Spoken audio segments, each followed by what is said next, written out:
মানুষ রেগে যায় কেন? এটা কিন্তু একটা সহজ, একেবারে সাধারণ একটা কোশ্চেন, যে মানুষ রেগে যায় কেন, বা রেগে যাওয়াটা স্বাভাবিক কিনা। অ্যাকচুয়ালি রাগটা কিন্তু একটা ইমোশন, এবং এটা একটা নেগেটিভ ইমোশন। কিন্তু এই নেগেটিভ ইমোশন সেটা কখনোই ভালো হতে পারে না।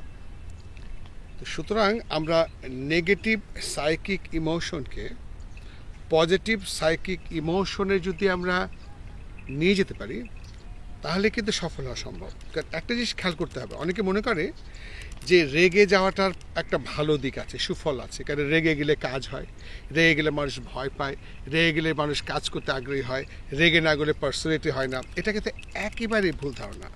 কারণ রেগে যাওয়াটা যদি সফলতার ভিত্তি হতো বা বিষয় হতো, তাহলে পৃথিবীতে যত মানুষ সফল হয়েছেন, শ্রেষ্ঠ মানুষরা, ওনারা কিন্তু রেগে যেতে পারতেন।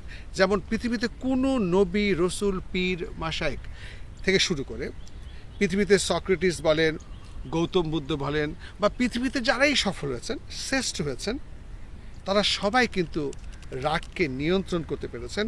কারণ পৃথিবীতে কোনো নবী, রসুল যারা সফল শ্রেষ্ঠ মানুষ ছিলেন, তারা কিন্তু কখনোই রেগে যাননি, কখনোই বিরক্ত হননি, কখনো মেজাজ গরম করেননি, কখনোই রাগ করেননি, কখনো গালি দেননি, কখনো কটু কথা বলেন নাই।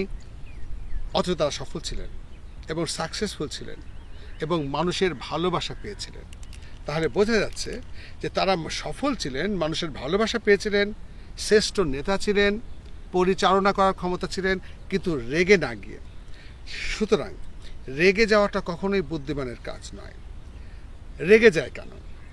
এখানে অনেক থিওরি আছে, গবেষকদের ফলাফল। যেমন কোনো নিউরোলজিস্ট, মনোবিজ্ঞানী বলেন, মানুষের হাইপোথ্যালামাসের একটা জায়গা আছে, সেই জায়গাতে এমন একটা আবেগের জায়গা আছে, ওই আবেগের জায়গাটা যখন কোনো কিছু বোঝে উঠতে পারে না, কোনো কিছু আইডেন্টিফাই করতে পারে না, ব্যাখ্যা দিতে পারে না, তখন কিন্তু ওই হাইপোথ্যালামাসের একটা আবেগের জায়গা কিন্তু এক্সাইটেড হয়ে যায়।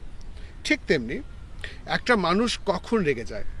একটা মানুষ যখন যুক্তিতে পারে না, বুদ্ধিতে পারে না, বিবেচনায় পারে না, কারোর সাথে কথাই পেরে ওঠে না, তখনই কিন্তু তিনি রেগে গিয়ে জেদ করে একটা সিন ক্রিয়েট করে নিজের সেই পজিশনটাকে হোল্ড করতে চায়, যেটা কিন্তু মূর্খতার লক্ষণ।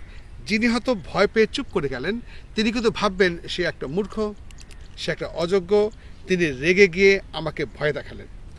অ্যাকচুয়ালি ওরাই রাগে, ওরাই চটে, যখন বুদ্ধি, বিবেচনা, যুক্তি কাজ করে না। এটা একটা ব্যাপার। আর একটা ব্যাপার হচ্ছে, মানুষ যখন রেগে যায়, ক্ষেপে যায়, উত্তেজিত হয়ে যায়, মেজাজ গরম করে, তখন কিন্তু মানুষের বিবেক, বুদ্ধি, বিবেচনার সমস্ত পথগুলো বন্ধ হয়ে যায়। তখন মানুষ যা বলে ভুল বলে, যা করে ভুল করে, যা সিদ্ধান্ত নেয় সব কিছুই হয় ভুল। আর এজন্যই পৃথিবীতে যত সফল শ্রেষ্ঠ মানুষ ছিলেন, তারা কখনোই রাগ করতেন না, কারণ যাতে কখনো ভুল কথা না হয়, ভুল সিদ্ধান্ত না হয়, ভুল কাজ হয়ে না পারে। সব সময় নিজেকে নিয়ন্ত্রণ করা, নিজেকে স্ট্যাবল রাখা এবং নিজেকে একেবারে স্থির রাখার উপায় কি? দেখেন, রেগে যাওয়ার কিন্তু বহু সাইড এফেক্ট আছে।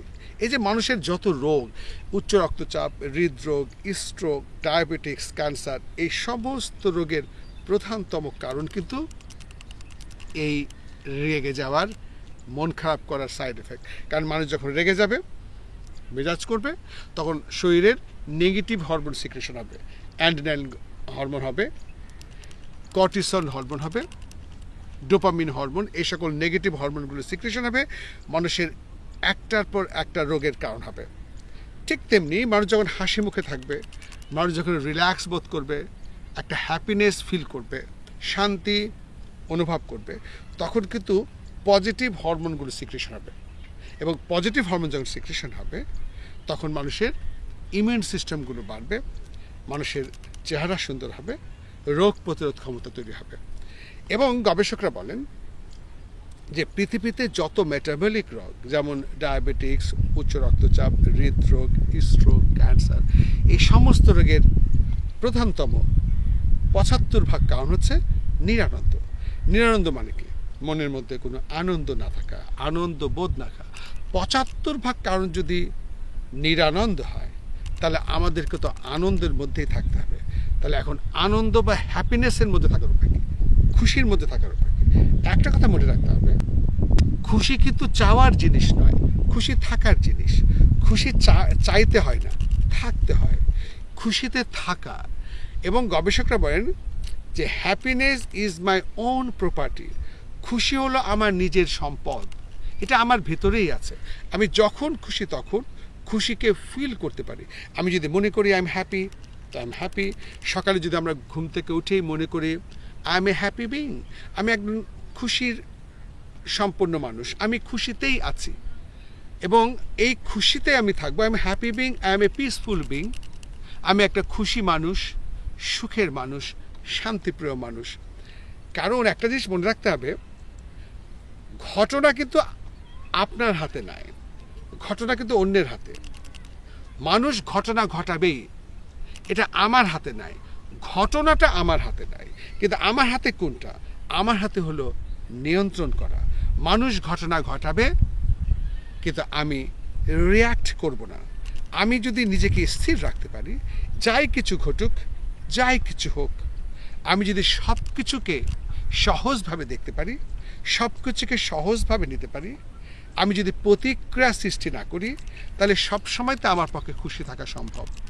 Life is full of adjustment, জীবনটাই হলো সমঝোতা, জীবনটাই হলো মেনে নেওয়া, জীবনটাই হলো মধ্যপথ অবলম্বন করা।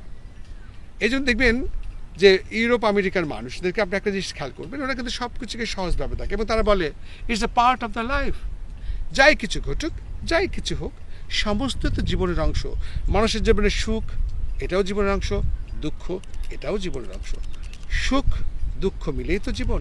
যেমন একটা পরিবারে যখন একটা সন্তান গ্রহণ করে, সন্তান আসে, আমরা কি বলি? খুশি হই। কিন্তু যখন একটা পরিবারে কেউ মারা যায়, আমরা কষ্ট পাই। এই যে সন্তান জন্ম নিল, এটাও একটা জীবনের পাঠ। কেউ মারা গেল, ওটাও জীবনের পাঠ। পরিস্থিতি বিভিন্ন রকম হবে, কিন্তু পরিস্থিতি আমার কন্ট্রোলে নয়। আমার কন্ট্রোল আমার নিজের ভিতরের ব্যাপার। ঘটনা মানুষ ঘটাবে, আমি রিয়্যাক্ট করব কিভাবে, এটা আমার বিষয়। রেগে না যাওয়াটা, এটা একটা মহৎ গুণ। রেগে যায় তারাই যাদের বুদ্ধি, বিবেচনা, যুক্তি কাজ করে না। সুতরাং আমরা পিসফুল মানুষ, শান্তিপ্রিয় মানুষ, সব কিছুকে শান্তিভাবে গ্রহণ করা আমাদের পক্ষে উচিত। Thank you.